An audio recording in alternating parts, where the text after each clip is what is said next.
ধর্মতলায় ছাত্র বিক্ষোভে উত্তেজনা, জল কামান পুলিশের। কলকাতার ডোরিনা ক্রসিং এলাকায় বাম ছাত্র সংগঠনগুলির বিক্ষোভ মিছিল ঘিরে তীব্র উত্তেজনা ছড়ায়। এসএফআই, এআইডিএস ও আইসা সহ একাধিক সংগঠনের কর্মীরা মিছিলে অংশ নেন। অভিযোগ, বিক্ষোভ চলাকালীন চটি, জুতো, বোতল ও লাঠি ছোড়া হয়। পরিস্থিতি নিয়ন্ত্রণে আন্দোলনকারীদের ছত্রভঙ্গ করতে জল কামান ব্যবহার করে পুলিশ।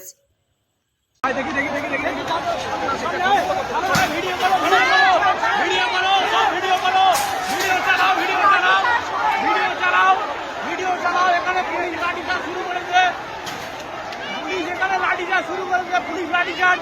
ওই দেখো সে এটা করছে লাঠিচার্জ। এই যে লাঠিচার্জ চলছে, এখানে লাঠিচার্জ চলছে। কলকাতায়